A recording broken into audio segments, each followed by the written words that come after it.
नमस्कार जय जगन्नाथ। आज मार्च मास 14 तारीख शनिवार। मु आज आपण मानक पई केतेगोटी गुरुत्वपूर्ण खबर आनिछि। आजिर प्रथम खबर, सक्रिय व्यवसाय अनुष्ठानर संपूर्ण पांठी को सीज करि परिबनी पुलिस। एक मामलार शुनानी करिबा समय रे एभली गुरुत्वपूर्ण राय सुनाइचंती हाईकोर्ट।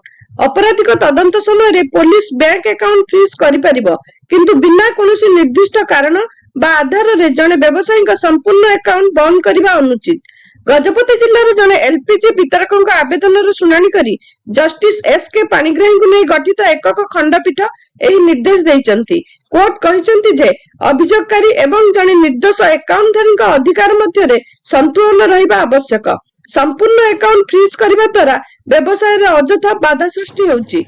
भारतीय नागरिक सुरक्षा संहितार धारा 106 अनुसार पुलिस रो अकाउंट फ्रीज करबा क्षमता बेआईन नुहे, किंतु संदेहजनक टंकार परिमाण चिन्हट न करी पूरा चलती खाता बंद करबा असंगत।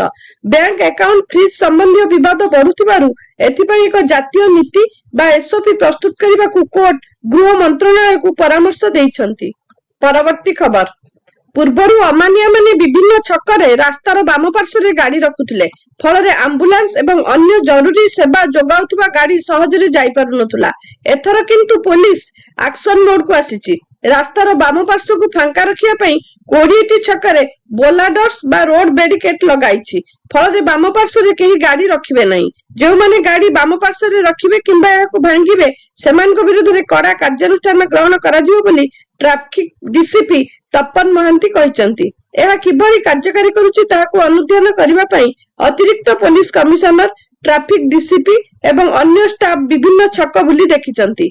प्रथम 1 मास लोकन को सचेतन करिबा पई छडा जिवो, परे कड़ाकड़ी हेबो एनफोर्समेंट। जो माने छकर बाम पार्श्व रे बोलाडर्स देई छिडा हेबे सेमानक घर को चालान जिवो। शहर रे लागिथिबा 1000 सीसीटीवी रु नियम उल्लंघनकारी को चिन्हट करा जाई घर को चालान पठा जिवो। प्राथमिक पर्याय रे राजधानी रो 20टी छकरे एही बोलाडर्स लागिची। एहा सफल हेले शहरर अन्य स्थान रे लगा जिवो। जो माने सीधा एवं डाहण पट को जिबाकु थिबे सेमाने बोलाडर्स भितरे छिडा हेबे, फल रे बाम पट फांका रहिबो। एहा लागिबा परे ट्रैफिक नियंत्रण किछि मात्रा रे सहायक हेउची बोली अतिरिक्त पुलिस कमिशनर नरसिंह भोळ कहिसंती। परवर्ती खबर, ईरान और इस्राएल मध्य जारी रही युद्धर प्रभाव एवं भारतर रोषेईशाला रे अनुभूत होउची। देशव्यापी वाणिज्यिक गैस सिलिंडर रो घोर अभाव देखा देथिला बेले परिस्थिति को नियंत्रण करबा पई केंद्र सरकार एक गुरुत्वपूर्ण निष्पत्ति ग्रहण करचंती। होटेल और रेस्टोरेंट शिल्प को संकट रु रक्षा करबा पई सरकार 20% स्वतंत्र कोटा घोषणा करिसंती। युद्ध जोगु जोगाण श्रृंखला बाधा प्राप्त हेबारु देशर अनेक स्थान रे रेस्टोरेंट गुडी को बंद हेबा स्थिति को चली आसीथिला। गैस अभावरु अनेक होटेल मालिक निजर मेन्यू परिवर्तन करबा को बाध्य होइतिले। एही गंभीर परिस्थिति को नहीं पेट्रोलियम मंत्री हरदीप सिंह पुरी मंत्रालय वरिष्ठ अधिकारी सह एक जरूरीकालीन बैठक करथिले। पर्यटन और खाद्य व्यवसाय उपरे एहार प्रभाव को समीक्षा करिया परे सरकार एही आश्वस्तिकर पदक्षेप ग्रहण करिसंती। परवर्ती खबर, सुरुखुरु रे चलीची विधानसभा द्वितीय पर्याय बजेट अधिवेशन। गृह रे प्रश्नोत्तर कार्यक्रम चलीतिला बेले स्कूल और गणशिक्षा विभाग प्रसंग रे आलोचना होइतिला। तेबे तृतीय रु अष्टम श्रेणी पिलांकु मिलिबो शारीरिक शिक्षा। आसंता शिक्षा वर्ष रु शारीरिक शिक्षा दिया जिवो। एने गृह रे उत्तर रखिचंती विद्यालय और गणशिक्षा मंत्री नित्यानंद गंड। जातीय शिक्षा नीति 2020 अनुसार शिक्षा दिया जिवो। डिजिटल क्लासरूम रे ई कंटेंट द्वारा शिक्षादान करा जिवो। परवर्ती खबर, मध्यप्राच्य रे वृद्धि पाउथुबा संघर्ष केवल तेल एवं गैस मूल्य को प्रभावित करिबो ता नुहे, एहार प्रभाव सुदूर प्रसारी हेबो बोली आशा करा जाउची। एहा विश्वर सबुठारु गुरुत्वपूर्ण टेक्नोलॉजी क्षेत्र सेमीकंडक्टर पर्यंत मध्य व्यापी पारे। विशेषज्ञ माने चेतावनी दैचंती जे जदि संघर्ष लंबी जाए तेबे चिप निर्माण रे व्यवहृत एक गुरुत्वपूर्ण गैस हिलियम रो जोगाण बाधा प्राप्त होई पारे। एहा संभाव्य भाबरे सेमीकंडक्टर गुडिकर मूल्य को वृद्धि करि पारे। चिप्स गुडिकर स्मार्टफोन, कार, कंप्यूटर एवं अन्य अनेक आधुनिक मेसिन मेरुदंड भाबे कार्य करे। जदि एही संघर्ष 3 मास पर्यंत जारी रहे तेबे यार प्रभाव तीव्र भाबरे अनुभूत हेबो। विश्वर प्राय 1/3 हिलियम जोगाण କତାରରୁ ଉତ୍ପନ୍ନ ହୁଏ। ଗତ ସପ୍ତାହରେ କତାରର ଏନର୍ଜି ଏହାର ପ୍ରାକୃତିକ ଗ୍ୟାସ ଉତ୍ପାଦନ ଏବଂ ରପ୍ତାନୀକୁ ଅସ୍ଥାୟୀ ଭାବେ ସ୍ଥଗିତ ରଖିବା ଘୋଷଣା କରିଥିଲା। କମ୍ପାନୀ ହେଉଛି ବିଶ୍ୱର ଦ୍ୱିତୀୟ ବୃହତ୍ତମ ତରଳ ପ୍ରାକୃତିକ ଗ୍ୟାସ ବା ଏଲଏନଜି ରପ୍ତାନକାରୀ। କମ୍ପାନୀ ସୂଚିତ କରିଛି ଯେ ସ୍ୱାଭାବିକ ଉତ୍ପାଦନ ସ୍ତରକୁ ସମ୍ପୂର୍ଣ୍ଣ ପୁନଃସ୍ଥାପିତ କରିବାକୁ ଅତି କମରେ 1 ମାସ ଲାଗିପାରେ। ପରବର୍ତ୍ତୀ ଖବର, ବିଦ୍ୟାଳୟ ଓ ଗଣଶିକ୍ଷା ବିଭାଗ ଅଧୀନ ବିଦ୍ୟାଳୟ ଗୁଡିକରେ ଏପ୍ରିଲ 2ରେ ଶିଶୁ ବାଟିକା ପିଲାଙ୍କ ପାଇଁ ପ୍ରବେଶ ଉତ୍ସବ ଓ ଖଡିଛୁଆଁ କାର୍ଯ୍ୟକ୍ରମ କରାଯିବ। ଏହି କାର୍ଯ୍ୟକ୍ରମରେ ଶିଶୁଙ୍କ ସହ ଅଭିଭାବକ, ନିର୍ବାଚିତ ପ୍ରତିନିଧି, ଅଧିକାରୀ ଏବଂ ସାମାଜିକ ସଂଗଠନର କର୍ମକର୍ତ୍ତା ଯୋଗଦେବାର କାର୍ଯ୍ୟକ୍ରମ ରହିଛି। ଏନେଇ ବିଭାଗ ପକ୍ଷରୁ ନିମନ୍ତ୍ରଣ ପତ୍ର ବାଣ୍ଟିବା ସହ କାର୍ଯ୍ୟକ୍ରମ ଆୟୋଜନ ପାଇଁ ସମସ୍ତ ବ୍ୟବସ୍ଥା କରିବାକୁ ଓଡ଼ିଶା ବିଦ୍ୟାଳୟ ଶିକ୍ଷା କାର୍ଯ୍ୟକ୍ରମ ପ୍ରାଧିକରଣର ପ୍ରକଳ୍ପ ନିର୍ଦ୍ଦେଶକ ଅନନ୍ୟା ଦାସ ସମସ୍ତ ଜିଲ୍ଲାପାଳ ଓ ଜିଲ୍ଲା ମାଜିଷ୍ଟ୍ରେଟଙ୍କୁ ନିର୍ଦ୍ଦେଶ ଦେଇଛନ୍ତି। ସେହିପରି ଏପ୍ରିଲ 6, 7, 8ରେ ବିଦ୍ୟାଳୟ ସ୍ତରରେ ଶିକ୍ଷକ ଓ ଛାତ୍ରଛାତ୍ରୀଙ୍କୁ ନେଇ କାର୍ଯ୍ୟକ୍ରମ କରାଯିବ। ପରବର୍ତ୍ତୀ ଖବର, ଏପଟେ ଆନ୍ଧ୍ର ସେପଟେ ଛତିଶଗଡ଼। ଝାରସୁଗୁଡା ସୀମାନ୍ତରେ ଜାଗା ମାଡି ବସୁଛି ଛତିଶଗଡ଼। ସରକାରଙ୍କ ଦୃଷ୍ଟି ଆକର୍ଷଣ କଲେ ବିରୋଧୀ ଦଳ ଉପନେତା ପ୍ରସନ୍ନ ଆଚାର୍ଯ୍ୟ। 1956ରେ ଷଢ଼େଇକଳା, ଖରସୁଆଁ ଭଳି ଅଞ୍ଚଳ ଓଡ଼ିଶାରେ ସାମିଲ କରାଗଲା ନାହିଁ। ଓଡ଼ିଶାକୁ ବିକଳାଙ୍ଗ କରିବାକୁ ଚେଷ୍ଟା ଚାଲିଛି। ଆନ୍ଧ୍ର ସରକାର କୋଟିଆରେ ଅନୁପ୍ରବେଶ କରୁଛନ୍ତି, ଏପଟେ ଛତିଶଗଡ଼ ସରକାର ଆକ୍ରମଣ କଲେଣି। ଝାରସୁଗୁଡା ଜିଲ୍ଲାର ସୀମାନ୍ତ ଗାଁ କନକତରାରୁ ରାୟଗଡକୁ ଯାଉଥିବା ରାସ୍ତା ଓଡ଼ିଶାର। ଏହା ଝାରସୁଗୁଡା ଲିଖନପୁର ବ୍ଲକର। ଏବେ ଏହି ରାସ୍ତାରେ ଛତିଶଗଡ଼ ଆଧିପତ୍ୟ ଦେଖାଉଛି। ଏହି ରାସ୍ତା ପାଇଁ ସେଠାକାର ଚାଷୀ ଜମି ଦାନ କରିଥିଲେ। ତୁରନ୍ତ ଜିଲ୍ଲା ପ୍ରଶାସନକୁ ନିଜ ଅକ୍ତିଆରକୁ ରାସ୍ତାକୁ ନେବା ପାଇଁ ନିର୍ଦ୍ଦେଶ ଦିଆଯାଉ ବୋଲି ଉପମୁଖ୍ୟମନ୍ତ୍ରୀଙ୍କୁ ନିବେଦନ କଲେ ବିରୋଧୀ ଦଳର ଉପନେତା ପ୍ରସନ୍ନ ଆଚାର୍ଯ୍ୟ। ପରବର୍ତ୍ତୀ ଖବର, ଏକ ବିଦେଶୀ ମଦ ଜବତ ମାମଲାରେ ସୁରକ୍ଷା ଦେବା ପାଇଁ ଜଣେ ଢାବା ମାଲିକଠାରୁ ଲାଞ୍ଚ ନେଉଥିଲା ବେଳେ ଭିଜିଲାନ୍ସ ହାତରେ ଧରାପଡ଼ି ପୋଲିସ ଅଧିକାରୀ ତଥା ବଡଗାଁ ଥାନା ଏଏସ୍ଆଇ ଅରୂପାନନ୍ଦ ଦାସ ଗିରଫ ହୋଇଛନ୍ତି। ସେ ଗତକାଲି ବଡଗାଁ ଥାନା ଅଞ୍ଚଳରେ ରଞ୍ଜନ ଦାସଙ୍କ ଠାରୁ ଲାଞ୍ଚ ନେଉଥିଲେ। ରଞ୍ଜନ ଦାସ କଲେଜ ନିକଟ ଅଣ୍ଡରପାସରେ ଏକ ଢାବା ଖୋଲିଛନ୍ତି। ହୋଲି ସମୟରେ ପୋଲିସ ଢାବାରେ ଚଢାଉ କରି କିଛି ବିଦେଶୀ ମଦ ଧରିଥିଲା। ଭିଜିଲାନ୍ସ ବିଭାଗ ପୋଲିସ ଅଧିକାରୀଙ୍କ ନିକଟରୁ ନଗଦ 3,31,000 ଜବତ କରିଛି। ଏଥିସହିତ ଶ୍ରୀ ଦାସଙ୍କ ଠିକଣାରୁ ଭିଏତନାମ ଓ ନେପାଳର ମୁଦ୍ରା ମଧ୍ୟ ଜବତ ହୋଇଛି। ଭିଜିଲାନ୍ସ ବିଭାଗ ଶ୍ରୀ ଦାସଙ୍କ 4ଟି ଠିକଣାରେ ଚଢଉ ଜାରି ରଖିଛି। ମାମଲାରେ ପୋଲିସ ତରଫରୁ ସୁରକ୍ଷା ଦେବା ଓ ଚୋରା ମଦ ବିକିଲେ ମଧ୍ୟ କୌଣସି କାର୍ଯ୍ୟାନୁଷ୍ଠାନ ନିଆଯିବ ନାହିଁ ବୋଲି କହି ପୋଲିସ ଅଧିକାରୀ ଶ୍ରୀ ଦାସ ରଞ୍ଜନଙ୍କୁ 25,000 ଟଙ୍କା ଲାଞ୍ଚ ମାଗିଥିଲେ।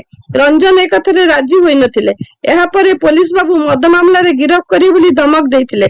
ଶେଷକୁ ଅନ୍ୟ ଉପାୟ ନ ପାଇ ରଞ୍ଜନ ରାଉରକେଲା ଭିଜିଲାନ୍ସରେ ଅଭିଯୋଗ କରିଥିଲେ। ପରବର୍ତ୍ତୀ ଖବର, ରାଜ୍ୟର ପ୍ରମୁଖ ରିଏଲ ଇଷ୍ଟେଟ ବଜାର ହେଉଛି ଭୁବନେଶ୍ୱର। କୋଭିଡ ମହାମାରୀ ପରବର୍ତ୍ତୀ ସମୟରେ ଏଠାରେ ଉଭୟ ଜମି ଓ ଫ୍ଲାଟ ଦରରେ ଅହେତୁକ ବୃଦ୍ଧି ଘଟିଛି। 2 BHK ଓ 3 BHK ଫ୍ଲାଟ ମୂଲ୍ୟ ବଢିଛି। ଏଥିସହିତ 1 କୋଟି ଟଙ୍କାରୁ ଅଧିକ ଦାମର ବିଳାସପୂର୍ଣ୍ଣ ଫ୍ଲାଟ ମଧ୍ୟ ଅଧିକ ସଂଖ୍ୟାରେ ନିର୍ମାଣ କରାଯାଉଛି। ରିଏଲ ଇଷ୍ଟେଟ ବଜାରରେ ସେହି ଦର ବୃଦ୍ଧି ଧାରା ଏତିକିରେ ଅଟକିବ ନାହିଁ। ଆସନ୍ତା 2-4 ବର୍ଷ ମଧ୍ୟରେ ରାଜ୍ୟର ପ୍ରମୁଖ ରିଏଲ ଇଷ୍ଟେଟ ବଜାର ଯଥା ଭୁବନେଶ୍ୱର, କଟକ ଓ ପୁରୀରେ ଜମି ଦର 100% ପର୍ଯ୍ୟନ୍ତ ବଢିବ ବୋଲି ପ୍ରପର୍ଟି ସଂସ୍ଥା ସ୍କୋୟାର ୟାର୍ଡସ ଆକଳନ କରିଛି।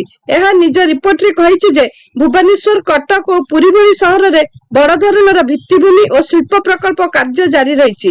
ସେଠାରେ ସହର ଦ୍ରୁତ ଗତିରେ ବଢୁଛି। ସେଥିପାଇଁ ଏହି ସବୁ ସହର ଗୁଡିକରେ ଆସନ୍ତା କିଛି ବର୍ଷରେ ଜମି ମୂଲ୍ୟ 25%ରୁ 100% ପର୍ଯ୍ୟନ୍ତ ବଢିବ। ପରବର୍ତ୍ତୀ ଖବର, ବିରଳ ଅଲିଭ ରିଡଲେ କଇଁଛଙ୍କ ପ୍ରଜନନ ସ୍ଥଳ ଗହୀରମଥା ଏବେ ପ୍ରକୃତିର କ୍ରୋଧ ସହ କୃତ୍ରିମ ବିପଦ ସହିତ ଲଢୁଛି। ବିଶ୍ୱ ପ୍ରସିଦ୍ଧ ଏହି ଏନ୍ତୁଳିଶାଳରେ ଶାବକ ଜନ୍ମ ନେବା ପୂର୍ବରୁ ବହୁ ସଂଖ୍ୟାରେ ମରିବା ସୁନିଶ୍ଚିତ ହୋଇଯାଇଛି।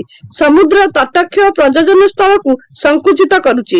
ସେହିପରି 1435 ବର୍ଗ କିଲୋମିଟର ସାମୁଦ୍ରିକ ଅଞ୍ଚଳକୁ ଗତ ନଭେମ୍ବର ଠାରୁ ମେ ମାସ ପର୍ଯ୍ୟନ୍ତ କଟକଣା ସତ୍ତ୍ୱେ ମତ୍ସ୍ୟଜୀବୀମାନେ ପଶି ଆସୁଛନ୍ତି। ବୋଟ, ଟ୍ରଲର ଓ ଜାଲ ମାଧ୍ୟମରେ ମା କଇଁଛ ମରୁଛନ୍ତି। ଫଳରେ ଗହୀରମଥା ସାମୁଦ୍ରିକ ଅଞ୍ଚଳରେ ବିକ୍ଷିପ୍ତ ଭାବରେ ମୃତ କଇଁଛ ଦେଖିବାକୁ ମିଳୁଛି। ପରବର୍ତ୍ତୀ ଖବର, ଶୁକ୍ରବାର ବିରୋଧୀ ଦଳ ସଂସଦର ଉଭୟ ଗୃହ ଲୋକସଭା ଏବଂ ରାଜ୍ୟସଭାରେ ମୁଖ୍ୟ ନିର୍ବାଚନ କମିଶନର ଜ୍ଞାନେଶ କୁମାରଙ୍କୁ ତାଙ୍କ ପଦବୀରୁ ହଟାଇବା ପାଇଁ ନୋଟିସ କରିଛନ୍ତି। ଏହି ନୋଟିସରେ 193 ଜଣ ଏମ୍ପିଙ୍କ ଦସ୍ତଖତ ରହିଥିଲା ବେଳେ 130 ଲୋକସଭା ଓ 63 ରାଜ୍ୟସଭା ଏମ୍ପିଙ୍କ ଦସ୍ତଖତ ରହିଛି। ରାଜନୈତିକ ଦଳଗୁଡିକ ପ୍ରତି ପକ୍ଷପାତପୂର୍ଣ୍ଣ ବ୍ୟବହାର କରୁଥିବା ଅଭିଯୋଗରେ ଏହି ନୋଟିସ ଜାରି ହୋଇଛି। ସୂତ୍ର ଅନୁସାରେ ନୋଟିସରେ 7ଟି ପଏଣ୍ଟ ରହିଛି, ଯେଉଁଥିରେ ପଦ୍ମରେ ଥିବା ସମୟରେ समय पक्षपातपूर्ण आचरण, निर्वाचनी जालियातीर तदंतरे जानिशुणी बाधा सृष्टि करने एवं भोटर बड़ धरणर मतदान हरण अंतर्भुक्त। परवर्ती खबर, तृणमूल कांग्रेस टीएमसी प्रतिनिधि दल राष्ट्रपति द्रौपदी मुर्मू को साक्षात करने को चाहूले, किंतु समय अभाव दर्शाई राष्ट्रपति भवन पक्षरु मना करा जायछि। गत 7 तारिख में राष्ट्रपति द्रौपदी मुर्मू पश्चिमबंग गस्त बेले प्रोटोकॉल भंग और राष्ट्रपति को असम्मान अभियोग नहीं राजनीतिक महल में तुम्बी तूफान सृष्टि होइतिला। एहा परे राष्ट्रपति को साक्षात करने पई राष्ट्रपति भवन पक्षरु टीएमसी प्रतिनिधि को समय दिया न जिबा घटना को नहीं चर्चा आरंभ होइछि। पश्चिमबंग सरकार पक्षरु निया जायतिबा उन्नयन पदक्षेप संपर्क में राष्ट्रपति द्रौपदी मुर्मू को अवगत करने पई गत 9 तारिख में टीएमसी चिठी लिखि समय मागिथिला। राष्ट्रपति भवन पक्षरु समय दिया न जिबा परे पुणी अनुरोध करी टीएमसी पक्षरु चिठी लेखा जायछि। परवर्ती खबर, बरेली डाक्तर माने जो महिला को मृत बोली घोषणा करथिले एक गातरे आंबुलेंस पड़ी जिबारु महिला को पुनर्जीवन देइथिबा कुहा जाउची। पिलभित्र बिनीता शुक्ला नामक जने महिला गुरुतर असुस्थ हेबा परे बरेली एक डाक्तरखाना रे भर्ती होइथिले। सेठारे तांकु ब्रेन डेड घोषणा करा जाइथिला। परिवार लोके तांकु आंबुलेंस रे घर को फेराउथिले। बाटरे पिलभित निकटरे रास्ता रे एक बड़ गात बा खाल पड़िथिला। आंबुलेंस टी से खाल ऊपर एक शक्त झटका खाइबा मात्रे बिनीता शरीर रे हठात स्पंदन आरंभ होइथिला। तुरंत तांकु स्थानीय डाक्तरखाना रे भर्ती करा जाइथिला, जेउठारे से एबे सुस्थ हेउचंती। एहाकु विज्ञानर भाषा रे एक संजोग बोली कुहा जाई पारे, किंतु परिवार लोकंक पई एहा कोनोसी चमत्कार ठारू कम नुहे। परवर्ती खबर, देशर कोटी कोटी चाषींक पई एक आनंदर दिन। केंद्र सरकार प्रधानमंत्री किसान सम्मान निधि बा पीएम किसान योजनार 22तम किस्ती जारी करिसंती। प्रधानमंत्री नरेंद्र मोदी देशर योग्य कृषक मानक बैंक खाता को सीधा सड़क 2000 टंका लेखाए ट्रांसफर करिसंती। मिलिथिबा सूचना अनुसार एथर 9 कोटी रु अधिक चाषी परिवार एही योजनार लाभ पाइचंती। क्षुद्र और नाममात्र चाषी को आर्थिक सहायता प्रदान करबा एही योजनार मुख्य उद्देश्य, जहा द्वारा सेमाने निजर कृषि और घरोई आवश्यकता पूरण करि परिबे। एही योजना अधीन रे चाषी को वर्ष को मोट 6000 टंका प्रदान करे जाइथाय, जहा 3टी अलग अलग किस्ती रे 2000 लेखाए सीधा सड़क सेमानक बैंक खाता को पठा जाइथाय। परवर्ती खबर, भारत व्यावसायिक गोष्ठी सन ग्रुप मालिकाना रे थिबा सनराइजर्स लीड्स द्वारा पाकिस्तानी स्पिनर अब्रार अहमद को किनिबा को नहीं विवाद आरंभ होईची। सोशल मीडिया रे कंपनी रो एही निष्पत्ति को प्रबल विरोध करा जाईची। एपरि कि प्रशंसक माने आईपीएल रु सनराइजर्स हैदराबाद को बाहर करबा को दाबी करिसंती। स्थिति एपरि होईची जे बाध्य होई सनराइजर्स लीड्स निजर एक्स अकाउंट बंद करिया को पड़िची। तबे केउ कारणरु एही अकाउंट को निलंबित करा जाईची से नै फ्रांचाइजी पक्षरु कोनोसी कारण दिया जाय नै। तबे नियम उल्लंघन पई अकाउंट को निलंबित करा जाईची बोली एक्स पक्षरु सूचना दिया जाईची।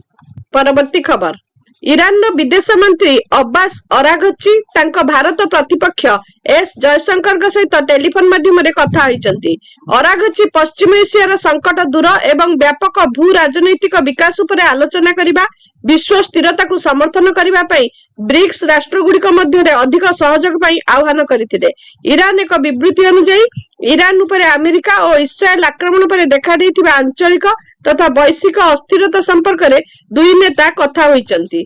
परवर्ती खबर, मध्यप्राच्य युद्ध मध्य ईरान को बड़ झटका। गोड़ हराइले ईरान नुआ सुप्रीम लीडर मोजतबा खामनेई। एक एयर स्ट्राइक रे मोजतबा खामनेई गोड़ हराई कोमारे पीड़ित अछंती। एक विशेष सूत्ररु मिलिछि एही सूचना। पिता आयतुल्ला अली खामनेईଙ୍କ मृत्यु परे ईरान नुआ सुप्रीम लीडर होइथिबा मोजतबाଙ୍କ कोमा स्थिति नै बिगड़िछि ईरान प्रतिरक्षा व्यवस्था। भिडियोटी को संपूर्ण देखिथिबारु आपनकु बहुत बहुत धन्यवाद। आज पई खबर एतिकी। नमस्कार।